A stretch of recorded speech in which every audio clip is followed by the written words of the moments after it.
Welcome to another video for Tyrone Paulson Drives, and today I find myself inside of a premium compact SUV. But to be quite honest with you, I kind of think that the manufacturers might have sent me the wrong car.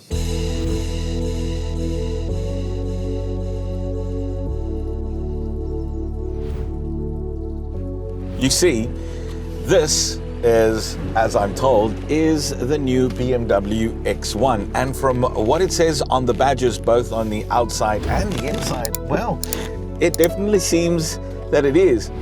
You see, the original X1 was a bit of a fugly duckling, and its second generation, it looked like it was going through that, confused tween phase. But now it looks a lot more like its good-looking, bigger siblings. It's slightly bigger than before, so much so that it's only a few centimeters smaller than the original X3. Now, this is both a positive and a negative thing for BMW, and I'll explain that a little later.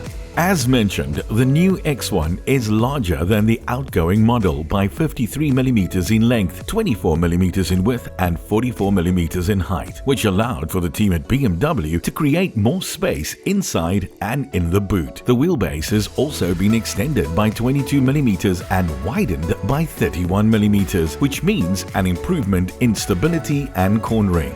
Our test model is the X1 S-Line 18 in green. It has a more technical name for it, but for us normal folk, it's just green. Now, quite recently, BMW has gotten quite a bit of stick when it comes to their design, specifically when it comes to the grills, which personally I like, and I'm glad to see that they stuck to it when it comes to this car. There are a lot more visible lines in this car, moving away from the softer, rounded shapes you find from other manufacturers. And I like it. If you were a kid growing up on the Cape Flats in the late 80s and early 90s, well, then the next reference will definitely apply to you.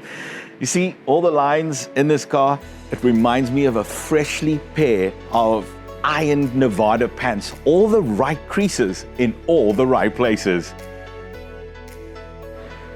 For example, this hump in the bonnet, it makes the car look a lot bigger and meaner than what it is. The new angular LED headlights carry the inverted L-style daytime running lights. The Matrix LED system ensures that you always get good visibility at night and in bad weather by being able to detect oncoming traffic and dim them accordingly.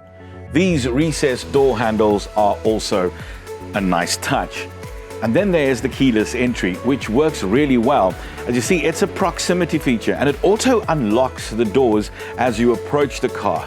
Thankfully, you can set it so that only one door opens, and you can turn it completely off if you're, well, a little bit concerned that anybody could just sneak up behind you. But it's quite a nice feature, I like it.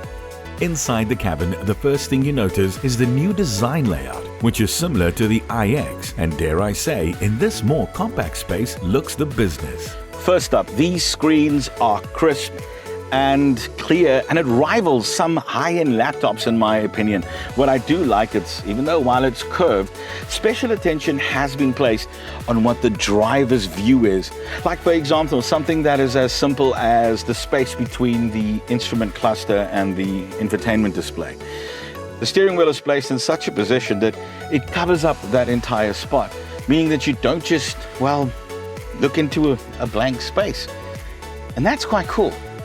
The instrument cluster is, for me, dare I even say this without sounding old, it's just a little too modern for me, which I see a lot of manufacturers are doing as well. Can I just ask that you guys just give us one set which has traditional looking dials in it? The screen is customizable, and yes, you can see a whole lot of info and that helps, but just give us those round thingies, man, please. And while I'm kind of moaning a little bit, it's a bit of a contentious issue with most journos, which is the lack of buttons. But honestly, I don't care for buttons. These things work really well. Once you've pushed it, everything is there. Why would you need to touch it any further? The menus are simple to manage. The screen is very responsive, and with the integration of Apple CarPlay and Android Auto, it just makes living with this system even more easier by making your phone's apps available in the menu. Oh yeah, and then there's this floating console thing. It takes a little bit getting used to because it just, like floating out there in nothingness. But it's actually quite functional and really works well. I mean, I put my arm there and cool. And gives you access to the important controls, other than those on your steering, like driving modes, start button, handbrake, hazard lights, volume knob, and the fancy gear selector, which is kinda weird looking, but it's so easy to use. Only issue is for me is when you go into the driving modes, you hit the button, but you still need to click on the screen to select it. Maybe just allowing you to, click it again and cycle through it via these buttons would definitely work. Seating-wise, it's perfect, with both reach and rake in the steering, and the seats are electrically adjusted to go as high or low as possible, ensuring you have a perfect view out the front and rear. Now, talking about the back, these seats are really, really comfortable. They move forward and backwards, and they, even recline, making it actually quite a very, very comfortable place to be. You can easily seat 3 people here at the back, but I would probably say 2 adults, like, my size, will be a lot more comfortable in here. But yeah, this can definitely work. Child ISOFIX points and 3 seat belts are available, and there are 2 charging points, which leads me to the cutest thing on this car, and it's found in the front. Now this place over here, to add your phone, is probably one of the most cleverest designs that I've seen. You see, you literally just take your phone, you place it in here, and then you just use this clip and you clip it in an upright position. And the best part, it has wireless charging. And for those who don't have a fancy phone, you can still use traditional USB ports. The X1 range has 3 engines on offer. There's the traditional petrol and diesel in different power configurations, and the fully electric iX3. This is the S-Drive 18i, which means it gets a 3-cylinder 1.5-litre turbo engine, with it producing 100 kilowatts and 230 newton meters, with a diesel producing 10 kilowatts more. Power gets sent to the front wheels by a 7-speed dual-clutch gearbox. If you want something more powerful, the X-Drive 23i version gives you 150 kilowatts and 320 newton meters from its 4-cylinder 2-litre turbo engine, with almost similar figures from the diesel variant, but both sending power to all 4 wheels on request. The iX version is a whole other car, which we hopefully will cover in another video soon. So now that we have all the technical stuff out of the way, the question still remains, how does it drive? And the answer is fairly simple. It drives really good, dare I even say brilliant. And that's in reference specifically to its previous generations. It feels a lot more planted, and the overall ride quality is just amazing. I mean, it's all because of the changes that was made by BMW. By simple things like just moving the wheel placement and that. And then there's this 3-cylinder engine. I mean, it makes quite a bit of nice little noise, and it's quite punchy. I mean, it's not a robot racer, but it's going to give you enough grunt to be able to get up Tygerberg and Weinberg hills without any issues. It's going to be smooth inside of everyday stop-start traffic, and then it will even get you up to those legal and both illegal speeds on the highway. So you're going to have to be, careful out there. Compared to its competitors and some of the rivals, it's even outside of its class, it rates really highly. Not like there's anything wrong with any of the other cars, but this just adds that extra premium feel to it.